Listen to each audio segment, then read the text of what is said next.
Knight of the Seven Kingdoms Episode 5 In the Name of the Mother might just be the best single episode of Game of Thrones I've ever seen. So I'm going to explain what makes this episode so great, and then a little later we're going to hear from a special guest to let me know if I am right or wrong. Now you should know that despite its final season, I still think that Game of Thrones is one of the greatest television programs ever made. The scale, the scope of the show, it's just mind-boggling. It might actually be the last cultural landmark that we ever experienced together. A show where everybody is glued to their TVs at the same time, waiting to see what happens next. See, Game of Thrones excelled in part because it had so many characters that we cared about or characters that we really hated. The stakes always felt enormously high. Kingdoms and great houses were always at stake. But the shows really succeed when they root all of that royal drama in character. Like, I particularly don't care about the legacy of House Lannister, but I do hate Tywin, I pity Cersei, and I root for Tyrion. So our attachment to these big stories was always rooted in fairly small stakes. At Tyrion's base level, he's just a man who is trying to prove himself, first to his father, then to the kingdom, and then, well, to himself. This is where House of the Dragon excels. That show is about the most powerful dynasty in the world, a single family that has an army that rides death machines, and it shows how they fall apart. But they don't fall apart because of differing views on politics. It all collapses for personal reasons. Alicent is jealous of Rhaenyra. Aemond was teased when he was a kid. These are all very small, relatable experiences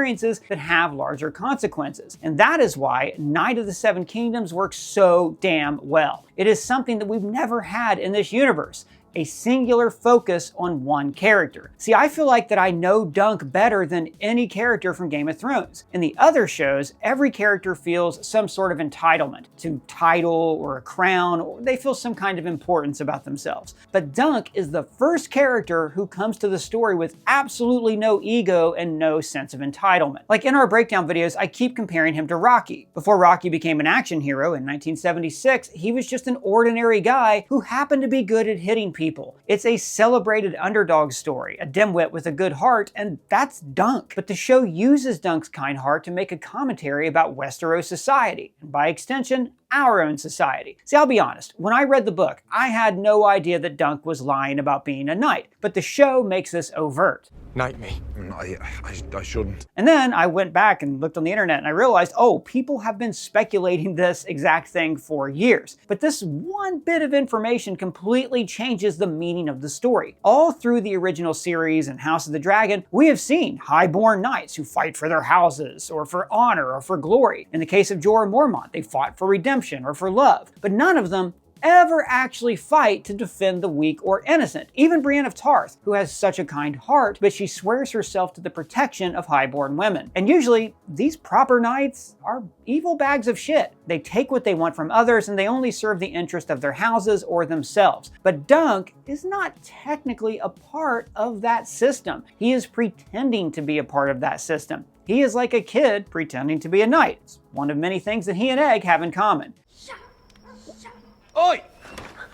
My lord. Now, because Dunk is not an actual knight, he can instead represent the idealism of knighthood. Those storybook values of chivalry and goodness, protect the meek, stand up to bullies. Dunk believes in all of those. So ironically, the commoner who is not an actual knight represents the best in the idea of being a knight. And we see that on full display in the fight scene of this episode. The best fight scene I've ever seen in Game of Thrones. Now, I think the element that separates like a good movie or show from a great movie is how they immerse you in the experience. Like, for example, like Star Wars is immersive. You can feel the lightsaber hum, or like I just saw Send Help, and you can practically smell the salt water in that film. And this is because all of our experiences and memories are tied to our senses, not just sight and sound, but especially smell. Filmmakers can use imagery and sound to evoke scent, which can take you back to a specific time and place that you want to carry with you. For instance, I'm wearing a cologne called Yellowstone Ride, and it's made from smoked whiskey and rough cut tobacco, and it reminds me of my old house, which had a wood stove. Wow, geez, you're wearing fancy cologne? Well, I got this cologne from ScentBird. They're the sponsor of this video. See, ScentBird offers a monthly subscription that lets you explore more than 900 authentic designer and niche fragrances. Each month, you get an 8mm vial, providing about 120 sprays, which is perfect to test how a scent works for you in various situations. This month, I've also been trying Iced by Commodity with spearmint, eucalyptus, and mango. See, after working with ScentBird, I've started to use cologne every day, and it's an important part of my morning routine. Let me just really quickly spray, my pulse points. See, a full bottle of this cologne could range from $300 to $500, but ScentBird makes wearing high-end cologne affordable for a guy like me. You can use my code ScreenCrush4 to get 55% off your first month. You can try the first fragrance from ScentBird for only $8.97, and then your next month will only be $17.95. That's a high-end fragrance for less than the price of a movie ticket. Click the link below or scan the QR code that's on screen right now. That's ScreenCrush4 for 55% off your first month. Give your senses a new story to tell. Now, when I say this is the best fight, obviously there are more epic fights. Hardhome, Watchers on the Wall, Blackwater Bay, the Loot Train attack, hell, even the Long Night. Those are all huge, epic confrontations. But what made each of them work wasn't just the scale, it was personal attachment. See, you may not remember much about the specifics of Blackwater Bay, but you remember that it's when Tyrion finally earned the respect of the people. There's our brave men knocking at our door.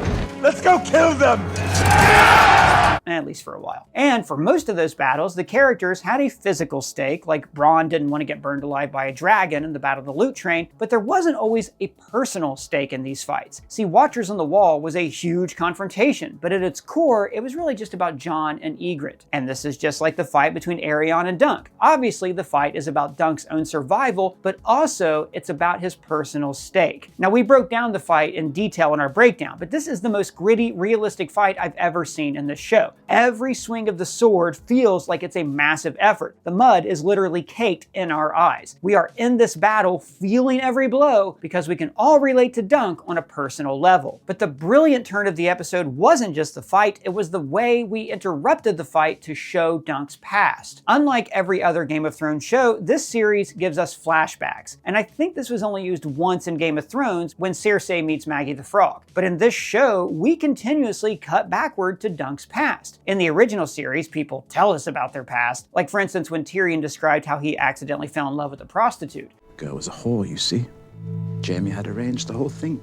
But in this show, we get to see why Dunk fights. We see why he idolizes Sir Arlen. And most importantly, we see why Dunk believes in chivalry. Arlen saves his life, but he didn't have to. In a moment when he could have just looked the other way like everybody else in Flea Bottom, Arlen chose kindness. And this is what Dunk is fighting for in this melee. Aerion is the epitome of the evils of this system. He is an entitled prince who believes that his knighthood is just for his own glorification and protection. He is like the gold cloaks that killed Rafe. He is every lord who told Dunk to go away. See, Dunk cannot let Aerion win because it just wouldn't be the right thing to do. And this is also a series that has prepared us for the idea that the good guys will lose. Time and time again in this world, goodness is snuffed out by the powerful. But because we have lived Dunk's life with him, because he makes us see the good in ourselves, we can start to believe that maybe a little bit of good can win in this world after all. So guys, you have heard my thoughts on this episode, but now I am joined by Cameron Caskey. He's the intern we fire at the end of every video, and he's also probably the biggest Game of Thrones fan that I know. He's the guy who knows all the deep lore from the books, and I want to get his opinion on this show and on this episode. Cameron, good to see you, man. How are you? I'm great, and this episode is great, and this show is great. I mean, what a great time to be a fan. What do you, this is a kind of a basic question, but like, what do you like about the show so far? Because we haven't actually talked about it at all. Yeah, I think that this show is very personal and has this emotional story at the center of it with these two characters whose dynamic is just so easy to enjoy. And one of the things with House of the Dragon, a show that I ultimately love that leaves me wanting a bit more, is the fact that in Game of Thrones, a lot of people talk about how the big battles and the dragons and the White Walkers were the exciting part, but honestly, the reason the show was so great was the characters and their emotional stories. I mean, like, Oberyn Martell had maybe a half hour of screen time, and he's more memorable than a lot of the major supporting characters on House of the Dragon. This show is compact, it's tight, and it really centers around these two people, and it centers around somebody who's part of the small folk, and that's something that's really missing from the main Song of Ice and Fire series and House of the Dragon, is the perspective of peasants and this greater story about the rich and the poor that's really at the center of these Dunk and Egg novellas. Yeah, the thing about the small folk in Game of Thrones is they are 100% always portrayed as victims. They're always portrayed as, you know, this poor old man that like, I remember when the Hound, right? When they saw that old man who had died when he and Arya were traveling north. There are always these people who their entire role to exist is to say, wouldn't that suck? you don't want to end up like them. So by focusing on Dunk in this show, what do you think they're telling us about this universe and about the Game of Thrones as a whole? So A Song of Ice and Fire, in George R. R. Martin's original intent, is a criticism of the feudal system, and it's a criticism of the monarchy. And that's what I think a lot of fans, especially of House of the Dragon, seem to forget when they're talking about whose side they're taking between Rhaenyra and Aegon II, is this whole story is about how messed up it is that there is a system where women are so oppressed, where kings get to make people bend the knee just because they're wearing some metal crown. And the thing about this episode that I really think captured the essence of this larger story is the fact that because of this flashback we got with Dunk, you see that at the end, in his battle with Aerion Brightflame, it was not Sir Duncan the Tall that won the fight. It was the scrappy Dunk from Flea Bottom that won the fight. And it was really hard to take Dunk's inner emotional story and put it on screen because the Dunk and Egg novellas are told from Dunk's perspective. So you're hearing his thoughts. And he really is this scrappy guy who's just trying to get by. He's always thinking about how much money he has in his pocket. And it's just a tough thing to put on screen. And what he can afford. It's not like he's always trying to get more money. When he's thinking about his money, it's always in terms of, well, what can they buy to eat? Like, how can they eat tonight? He sees a sausage and he's like, oh, that's only one copper, great. And in the book, he doesn't throw a copper to Tantal too tall immediately, and then he ends up giving her two eventually because he just feels bad. But this episode, there's this really interesting thing that they're doing with Baelor Breakspear in the show that also was not in the novella, which is the novella was written, for those of you who don't know, before the Blackfire rebellions had been conceptualized by George.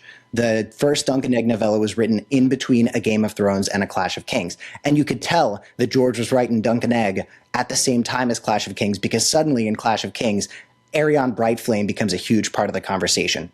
And putting Daenerys Targaryen against a rival Targaryen claimant was always going to be part of the story. George was asked about the Dance of the Dragons, and one of the things he said— not in the show at all, right? Like, that's something they completely glossed over in the show. Well, no. So they made Jon Snow Aegon Targaryen, but what a lot of people don't know is that in the books, there is an Aegon VI Targaryen who is making his claim for the Iron Throne before Daenerys even makes it to Westeros. And there's this question: is he a Targaryen or is he a Blackfire descendant? And again, George wrote The Hedge Knight before he had thought of the Blackfire idea.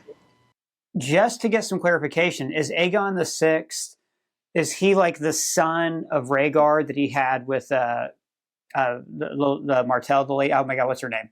Elia Is Martell. that him, or is he Elia Martell's son who survived? So the idea is, when Tywin Lannister sacked King's Landing and Jaime ended up killing the Mad King, the Mountain went in and killed baby Aegon and baby Rhaenys, the two children of Rhaegar and Elia, before Rhaegar ran away with what's her name, Ned Stark's little sister, Lyanna Stark. Before Rhaegar and Martell wanted to fight the Mountain. Yes, he wanted revenge, but baby Rhaenys was identifiable. Her corpse was identifiable, and baby Aegon's head was smashed in.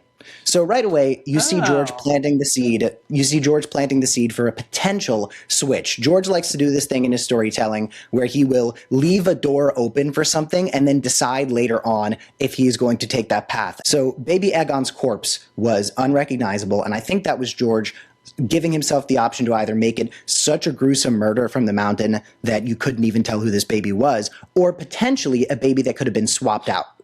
Then A Clash of Kings comes out, the second book, and we start hearing about Aerion Brightflame and how he has a lot of bastards. And you think maybe one of Aerion's bastards could be the rival Targaryen claimant to Daenerys, because Daenerys has a vision in the House of the Undying, which was a largely forgettable subplot in season 2, where she sees a mummer's dragon. And in the Game of Thrones universe, a mummer is a storyteller who shares farces. A mummer's farce is a term that's used all the time. And it's a cloth dragon held up on poles. So that's what Daenerys has a vision, and that's what she sees. And you can tell right there, George knows there's going to be a second Dance of the Dragons. There are different visions that happen throughout the books where you get a sense that there's going to be dragon on dragon action. Now, Just to rewind, though, when you say that he could be Aegon the Sixth, we're talking about Rhaegar's son and Daenerys's nephew. Yes. Or he could be Blackfyre. This is because I'm just catching other people up. So the Blackfyre rebels, like all those bastards that were legitimized, they didn't all die. They eventually, after 6 rebellions, went across the Narrow Sea and established the Golden Company, the sellswords who briefly appear in season 8 of Game of Thrones. So that's what they're wondering. Is he the actual heir to the Iron Throne legitimately, or is he one of the descendant of a Blackfyre rebel from 100 years before, correct? Yes, and this brings in this really funny thing about George. George likes to reveal shit about his books on his blog or just in fan Q&As. So there's just a lot of things we know about the future of the series from random things that George has said. But yeah, there's this big story about the Blackfyre Rebellion where it really sets the stage for what ends up being the undoing of House Targaryen. And what I mentioned earlier, what they were doing with Baelor Breakspear is interesting. Basically, this show finds the Targaryens with their power waning. They don't have dragons anymore, and the small folk make a very big point of it in the story to say, who are these Targaryens? They don't have the ancient blood of the first men and the Andals. They don't have dragons anymore. Why are we bending the knee to them? So in the book, Baelor Breakspear ends up joining Duncan's cause in the trial by 7 because he's just the best. He rocks, he's awesome, and he is the heart of chivalry. In the show, I see this other thing that some people are talking about, but not enough, where perhaps Baelor recognized that the small folk were on Sir Duncan's side, because Aerion Brightflame is widely hated. Aerion was getting booed, they were throwing things at him, so perhaps Baelor recognized that they needed a Targaryen on the other side of the fight, because the trial by 7 is a big part of Andal culture. It's part of the Faith of the Seven, which leads Andal culture. And rare. I mean, it hasn't happened since Maegor the Cruel at this point, so it's been over 150 years ago. It's going to have a lot of attention paid to it, and they don't want it to look like the Targaryens and the Kingsguard are ganging up on this like hedge knight. They don't want a Targaryen. They don't want another Targaryen battle with the faith, because during the reign of Maegor the Cruel, the third Targaryen king and the son of Aegon, there was a faith militant uprising. The faith militant end up showing up in the Game of Thrones show. It's it's George. Well, a different version like years later. They revived the faith militant, and the faith, the Church of the Seven, really didn't like the Targaryens. They saw them as aliens and they didn't like the practice of incest. I think that was a big part of the reason for this, right? Yeah, blood magic and heresy and all that. Aegon the Conqueror's son, Maegor the Cruel, had a massive conflict that went on for years with the faith. And the Targaryens don't have dragons now. There's no Balerion, the Black Dread, the invincible castle-sized dragon to defend them. So the thought of a conflict with the faith could be a real disaster. And I think Baelor Breakspear, I'd like to think there's 2 dimensions to him, which is he is in many ways the heart of chivalry, and he is a very good man who would have been a great king. George likes to do this thing in his books where all of the characters who probably would have done a great job ruling end up meeting these tragic ends, and very often as the consequence for their goodness.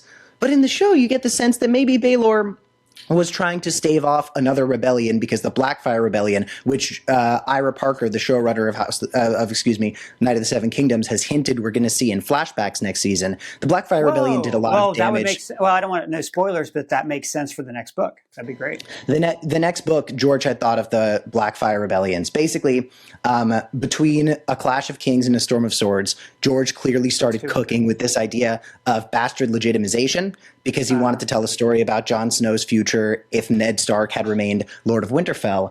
And then he thought, wait, what if a Targaryen? What if just the biggest asshole Targaryen ever, Aegon IV, who I argue is even worse than the Mad King for reasons that we can get into later, what if he legitimized a bunch of bastards and gave one of them Blackfyre because he wanted a warrior son, whereas King Daeron the Good, who's currently king in Night of the Seven Kingdoms, is just like a nice guy who likes to read books and talk to maesters and stuff. He's not a badass. Daemon Blackfyre, who I have a feeling you're going to be seeing next season, is a badass. George really realized that the Blackfyre conflict was going to be at the center of what would be the second Dance of the Dragons between Daenerys and the rival Targaryen claimant. And again, this rival Aegon VI that's in the books got folded into the Jon Snow story because after season 4, because of how expansive the fourth and fifth book, A Feast for Crows and Dance with Dragons, are, David and Dan were really trying to streamline the story because they recognized that the people who were watching Game of Thrones in bars and cheering and screaming wanted to see dragons and White Walkers. They didn't necessarily need to see intricate conflicts with Dorne that are kind of repetitive and redundant, but also great if you enjoy the books. They didn't want to see the politics of the Iron Isles or Euron Greyjoy as the badass magic Dark Lord he is in the books, as opposed to just the horny pirate loser that he is Hot in the topic show. pirate, as Lindsay Ellis called him, yeah. Yeah. So what we're seeing in the books is a potential Blackfire trying to take the Iron Throne while Daenerys is still dealing with her problems in the pyramids and Meereen. And Aegon the Sixth Blackfire, well, Targaryen maybe, is this interesting story because there is a female Blackfire that makes it to Essos and has Targaryen blood in her.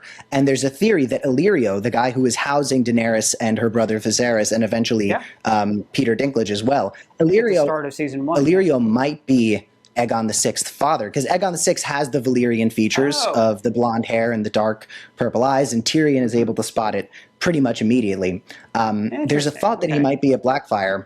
And there's all these different reasons. First of all, he's leading the Golden Company into Westeros, and the Golden Company was founded by a Blackfire. So there's all these hints in the story. A lot of people in the fandom think the Blackfire thing is actually going to be a trick. He really is baby Aegon, because Varys, or Varys, depending on what you call him, he murders Kevin Lannister, which it ends up being Qyburn who does it in the show. And when he murders Kevin, he goes on a monologue about why Aegon the Sixth is going to be the right guy for the throne. There's this idea that Varys might actually be the sibling of this female Blackfire because he shaves his head bald and is a eunuch. And there's this sense that he's shaving his head bald like Egg in Night of the Seven Kingdoms to hide his Valyrian features. But my opinion is there's this huge theme in Game of Thrones of it's something that Varys ends up, I think he says it to Tyrion, power resides where men believe it resides. So I don't think they're ever going to reveal, I don't think George wants to reveal if Aegon the Sixth is an actual Blackfire or if he is an actual Targaryen. That's not the point. At this point. Yeah, you're right. The point is what people want to believe. And it might even come down to that idea of male versus female legitimacy that started the Dance of Dragons and made the Targaryen dynasty fall to begin with. Can I go back to Baelor Breakspear real quick? I want to touch on something you said. Because in our breakdown video, I had a theory about why he chooses to fight with Dunk. And I love your idea that the reason is because it's for appearances and politics. I think it's also because he wants to put Aerion in his place. This is a guy who knows full well that, when a Targaryen's born, the gods flip a coin. And I think he's trying to bring his house into order, and he doesn't want to set the precedent that this dipshit, insane kid can run roughshod and disobey the greater will of the family. That's my personal take on it. And it's also, I think he's also going, if this happens, then the King's Guard can't touch them. I think he's also just very practical in that way that in the book, they make a bigger deal out of him deflecting the King's Guard from the fight. And you don't see it as much in the episode. Well, if you really want to get ScreenCrush with me, if you really want to get into the nitty-gritty of it, I have a theory that Baelor Breakspear was murdered. I think Baelor was murdered. You think Maekar did it on purpose? I don't know if Maekar did it on purpose. I'd actually have a harder time believing Maekar did it on purpose because there is a sibling rivalry between them, and they make that very clear. The two of them are famous for their hammer and anvil military movement during the Battle of the Redgrass Field, which, again, I think we're going to be seeing in Season 2. But there is this sort of brotherly resentment. That would also be a way to bring Sir Arlen back, too, in flashbacks. Yeah, I'm sure we're going to see more of him. He was a very cool part of the season, especially what he did in this newest episode. Oh, yeah, and hung like a stable boy. Really just ridiculous appendage. Like a baby's holding an apple. Very interesting choice of theirs. Okay, so I think that Baelor was murdered, and I think it was set up by Bloodraven, who we are definitely going to be seeing in maybe season 2, but also season 3.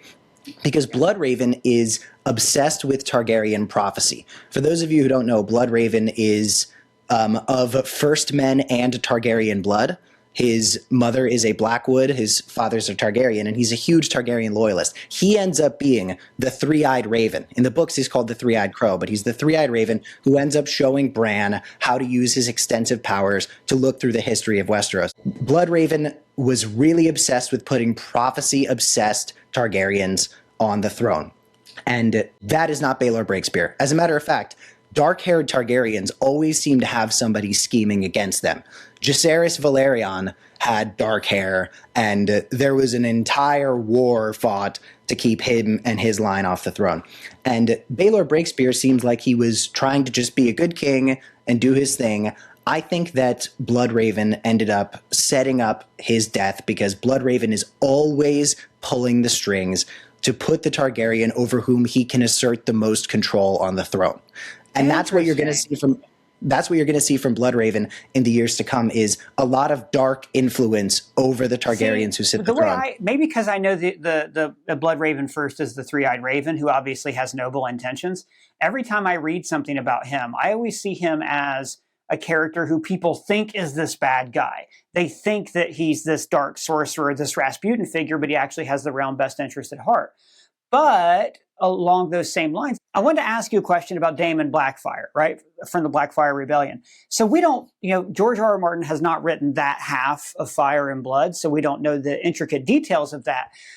But I wonder what he was actually like, because it's very much about histories being written by the victors. In this show, we have that great whittling song where Egg is singing about the Blackfyre Rebellion and Redgrass Field and doesn't mention Bloodraven. And we know that Bloodraven is the reason they won that. His archers killed Daemon and killed Daemon's sons. So what I'm wondering is, do you think that Daemon Blackfyre might have been wronged by history in the same way that Aegon II was kind of held up by historians and Rhaenyra was, kind of put down by historians, when, we see in the show, which I think is closer to the truth, that she had best of intentions? Do you think that he could have been a good guy who was just legitimized by an asshole? Well, the reason that I don't think he's a good guy is that I have not heard a reasonable explanation for why him being on the throne would be better than Daeron the Good. And I think that the Blackfyre story is part of this greater criticism of the monarchy that George has been making all throughout Ice and Fire. Okay, Daemon is a warrior king, sure. He has Blackfyre, the sword of Aegon the Conqueror, sure. But there's no moral reason that he is going to be a better king. Now, if he clearly had the intentions that Egg will have when he is king to pass reforms for the small folk, which is obviously informed by his upbringing alongside the small folk with Dunk, that would be a different story. But Daemon Blackfyre seems to want the throne because he's a badass. And it's not surprising given that he shares a name with Daemon Targaryen, who George just likes to make this invincible, awesome badass who has, this isn't necessarily a spoiler for House of the Dragon, who has what I would call the most anime ending somebody in Ice and Fire ever has. Very, very much so. I agree. Yeah. So I think that the Daemon Blackfyre story exists for George to further criticize this idea that people think they're the right one for the throne because they are a badass, and this concept that a conqueror could make a king, because that's how we start a Game of Thrones. We start a Game of Thrones watching Robert Baratheon not be a very competent king in Westeros, because yes, Robert was a great conqueror, but taking the throne is very different than holding it. And I don't understand what Daemon Blackfyre would have done to actually hold the throne in a peaceful way, whereas Daeron the Good, from whom he tried to steal it, brought Dorne into the Seven Kingdoms through marriage instead of wars. Which everybody else tried war and failed. And actually, if you want to go all the way back, that was what caused the big problem of succession that kind of led to House of the Dragon. If you really want to go far back enough, that's why King Jaehaerys named Viserys heir, because his eldest son died while attacking Dorne.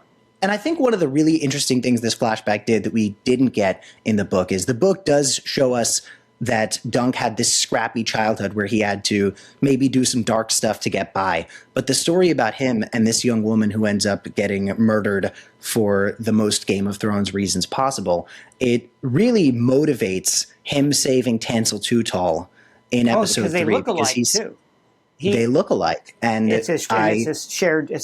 It's a triggering trauma for him. Yeah, I love that. Exactly. It was, and then what does Sir Arlen do immediately afterwards? He comes in and does what a true knight would do, because while Sir Arlen is clearly a very flawed mentor figure, he is the person from whom Dunk gained his knightly values. And all I can say to that is the one thing I'm really sad was cut from the book was this line where Dunk is talking to Steely Pate. This is in episode 4, I believe, that this scene happened. And Dunk basically says to him something along the lines of like, listen, after all of this, what'll these people take me for? And Steely Pate says, a knight who remembered his vows. And in that line, you get the whole show. And Ira Parker actually said in a Reddit AMA, honestly, guys, I screwed up. That line should have been in the show, and it just got cut from the script, and I made a mistake. And I love when somebody in Hollywood is willing to admit that. Everybody, leave a comment down below telling Ryan to make the Game of Thrones podcast with me that I keep telling him to make with me. Well, Cameron, I want to. We're busy, but you also, I feel like you offer us so much from the book, too, that like I just don't get, because I haven't read past book 2. So I thank you so much for coming on, man. I really appreciate it. We're going to have you on for the finale. I wish we would have had time to have you on all week long. You guys, of course, can find Cameron's links down below. And Cameron, I'm sorry, I just got to tell you, you're fired. And guys, don't forget, click this QR code or use our link below to try out ScentBird for only $8.97 for your first month today. And if it's your first time here, please subscribe, smash that bell for alerts. For ScreenCrush, I'm Ryan Airy.